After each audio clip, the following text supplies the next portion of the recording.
على محبة الزهراء بأعلى أصواتكم. اللهم صل على محمد. بسم الله الرحمن الرحيم. صلى الله عليك يا مولاي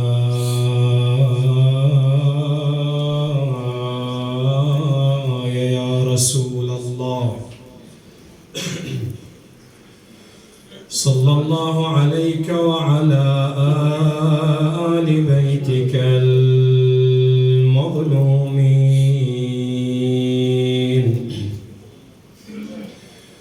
صلى الله عليك يا مولاي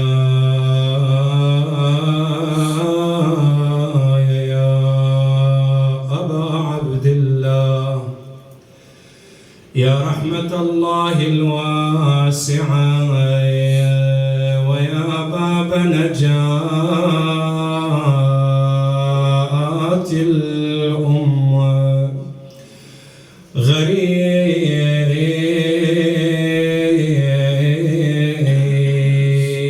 يا مظلوم كربلاء، يا مسلوب العمامة والرداء، يا ليتنا كنا معكم سيدي فنفوز فوزا عظيما. الواثبين لظلم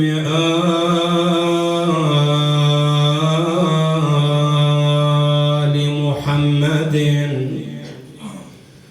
ومحمد ملقا بلا تكفيني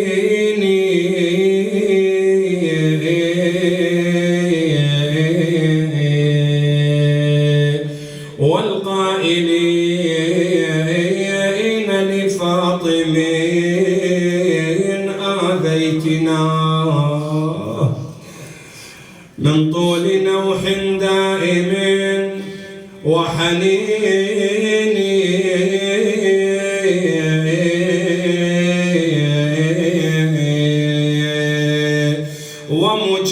ومجمعي حطب على البيت الذي لم يجتمع لولاه شمل الدين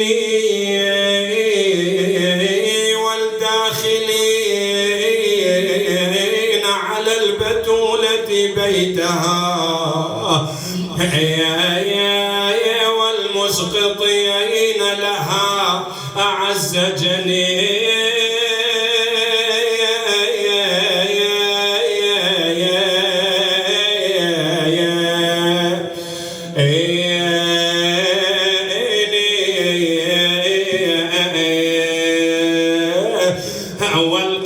والقائدين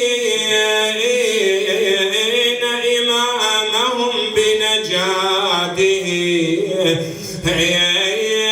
والطهر تعدو خلفهم برنين.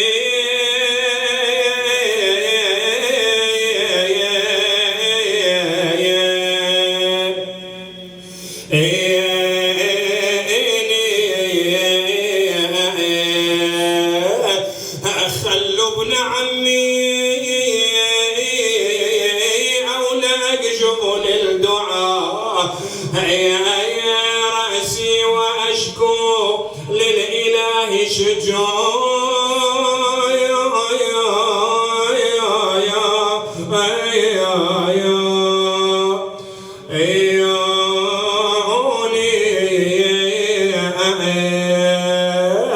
هورنا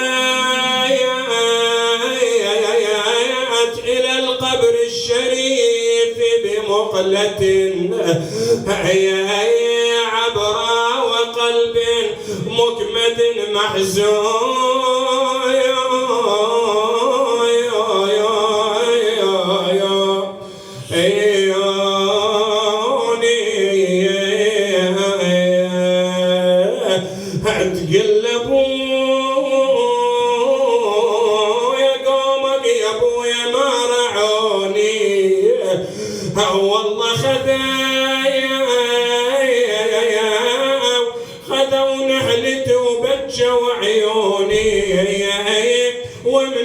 الذين طلعوني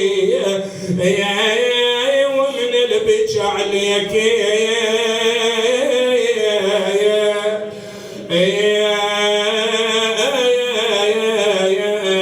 منعوني. لا حول ولا قوة إلا بالله العلي العظيم. وسيعلم الذين ظلموا آل محمد أي منقلب ينقلبون والعاقبة للمتقين. قال تعالى في كتابه الكريم: ولسوف يعطيك ربك فترضى. صدق الله العلي العظيم. إنا لله وإنا إليه راجعون.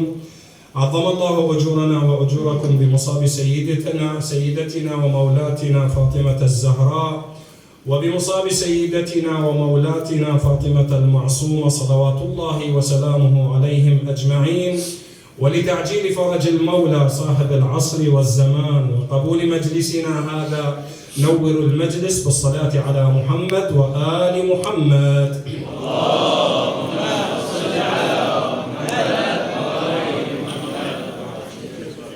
عندما نتأمل في عالم الوجود نجد بأن كل الموجودات الموجودة في عالم الوجود، سواء كانت موجودات مادية أو سواء كانت موجودات غيبية، أن هذه الموجودات تسعى لطلب رضا الله تبارك وتعالى. ارجع إلى القرآن الكريم. القرآن الكريم يتحدث عن نموذجين في القرآن الكريم: نموذج مادي يسعى إلى طلب رضا الله تبارك وتعالى، ونموذج غيبي أيضا بالنتيجة أنه يسعى إلى طلب رضا الله جل وعلا. أما النموذج المادي هو خطابه للسماوات والأرض، ثم استوى إلى السماء فسواهن 7 سماوات فقال لها وللأرض ائتيا طوعا أو كرها قالتا أتينا طائعين. تشوف بأن هذا الذي يأتي طائع لأمر الله تبارك وتعالى هو بالنتيجة يريد رضا الله جل وعلا. وكذلك على المستوى الغيبي تجد بأن الملائكة وظيفتهم دائما هو شنو؟ نيل رضا الله جل وعلا. وإذا بالقرآن الكريم يقول: لا يعصون الله ما أمرهم ويفعلون ما يؤمرون. هذا الذي يفعل ما يأمر به الله تبارك وتعالى هو بالنتيجة يسعى لطلب رضا الباري عز وجل.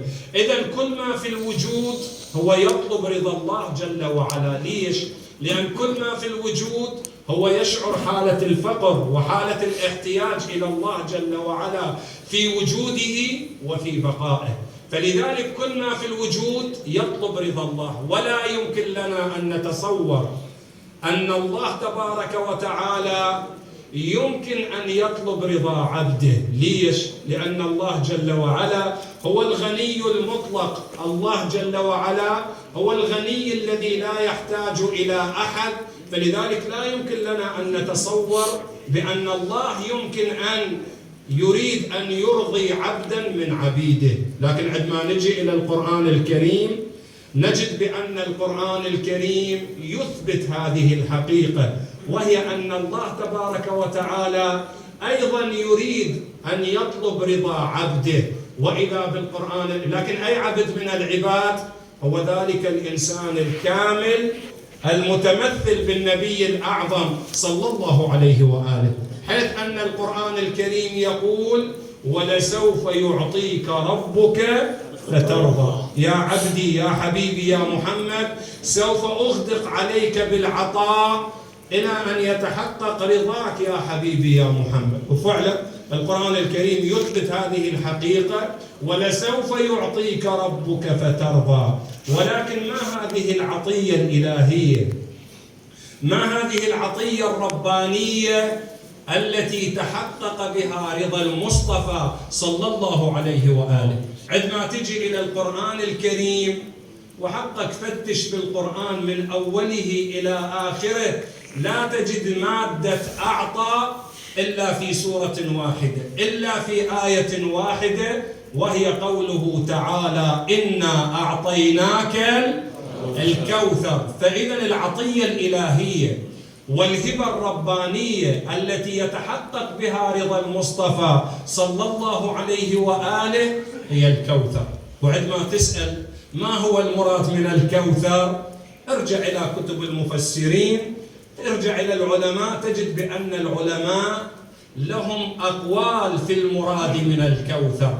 منهم من يقول أن المراد من الكوثر هو الشفاعة، ومنهم من يقول أن المراد من الكوثر هو نهر في الجنة يعطيه الباري عز وجل للنبي الأكرم صلى الله عليه وآله يوم القيامة، لنبيه الأكرم صلى الله عليه وآله.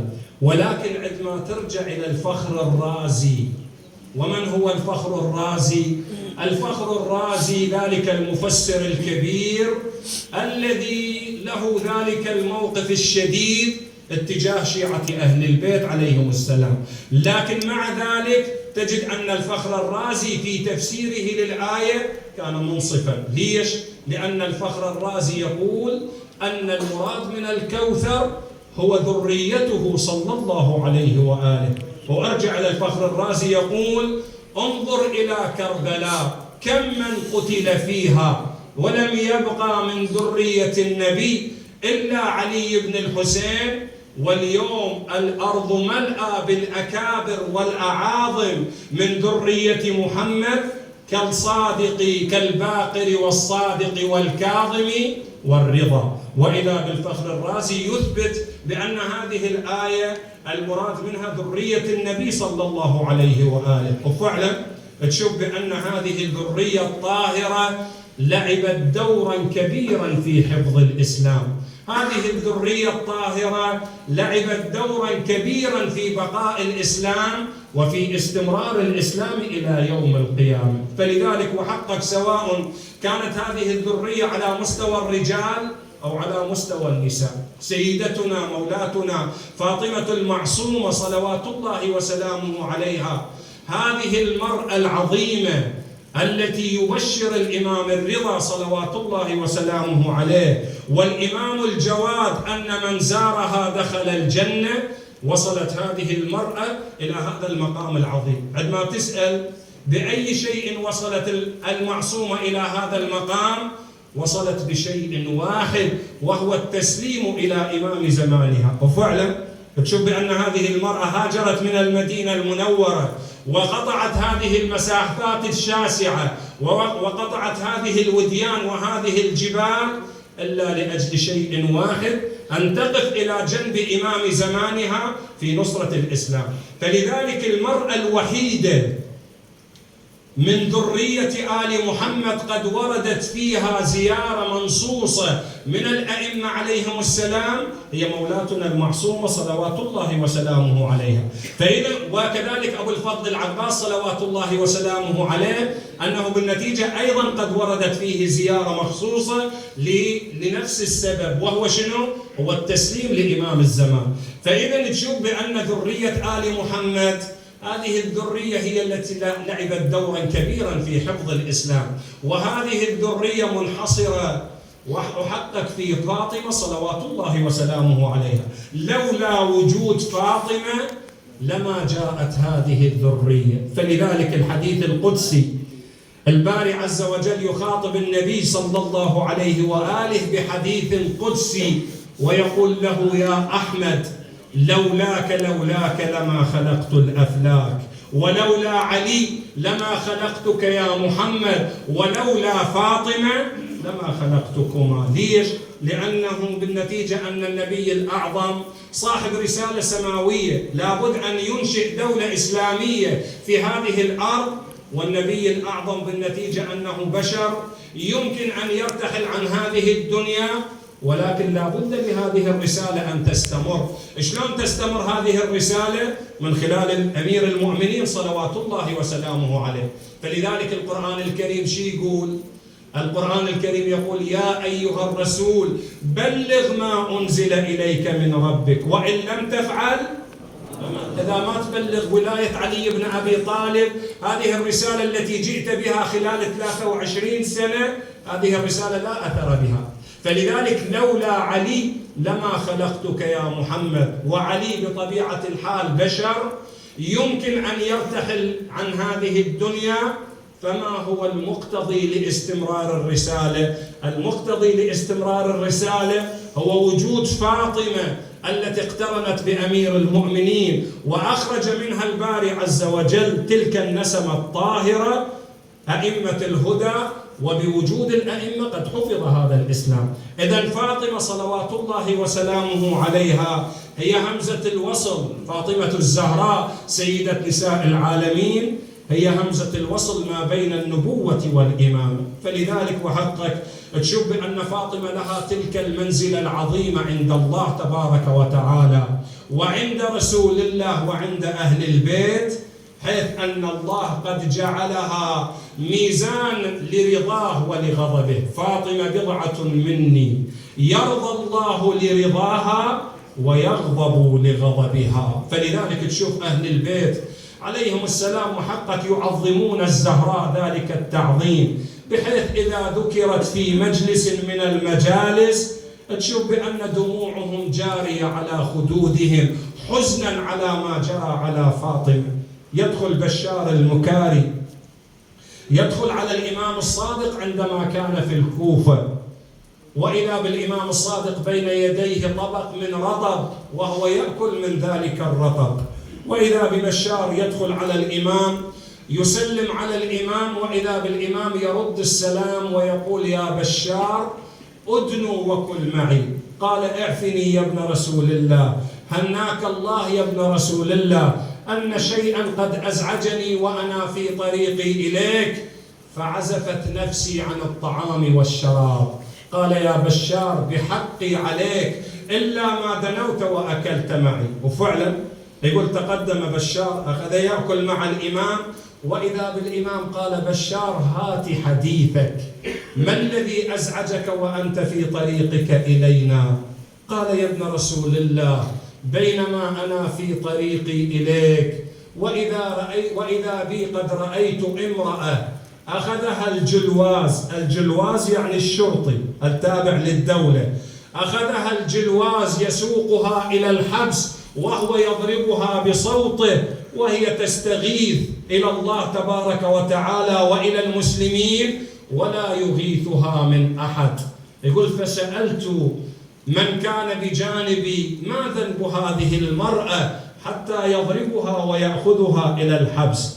قال هذه المرأة جاي يسولف للإمام الصادق، قال سيدي قالوا بأن هذه المرأة بينما هي في طريقها تمشي وإذا بها عثرت وسقطت على وجهها، وعندما قامت قالت لعن الله ظالميك يا فاطمة بنت محمد. فسمعها ذلك الجلواز وأخذها إلى الحبس، وإذا بالإمام يرفع يديه من ذلك الرطب، وإذا بالإمام دموعه جارية على خديه وهو يقول يا بشار قم معي إلى مسجد السهلة. يقول جاءوا إلى مسجد السهلة صلى الإمام ركعتين، يقول بشار وإذا بالإمام قد سجد سجدة طويلة لم أسمع منه إلا الأنين والبكاء. يقول ثم رفع رأسه إلي وهو يقول يا بشار لقد أطلق سراح تلك المرأة.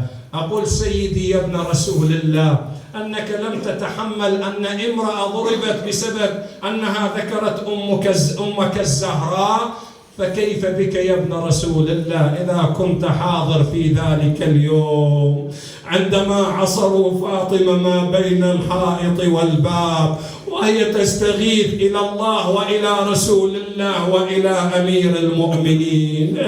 يقول الخبر عندما جاء ذلك اللعين وأضرم النار بتلك الباب الطاهرة ثم ركل الباب برجله وفاطمة خلف الباب، يقول عصرها ما بين الحائط والباب، كسر ضلعها وأسقط جنينها، وقعت مغمى عليها، ثم أخذوا أمير المؤمنين قودا إلى الجامع.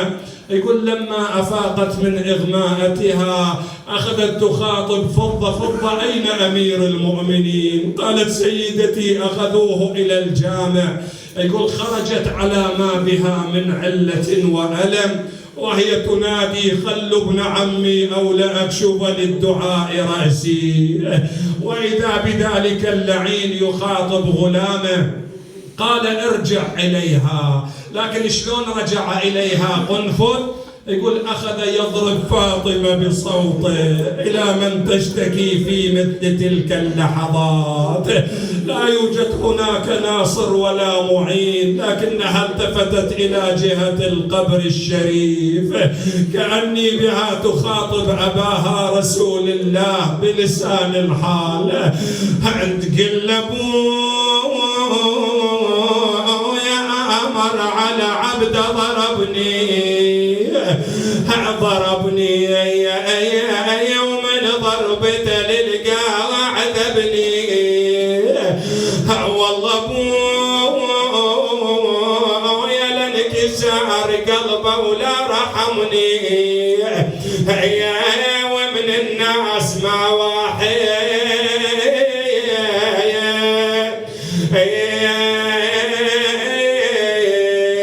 حشمني.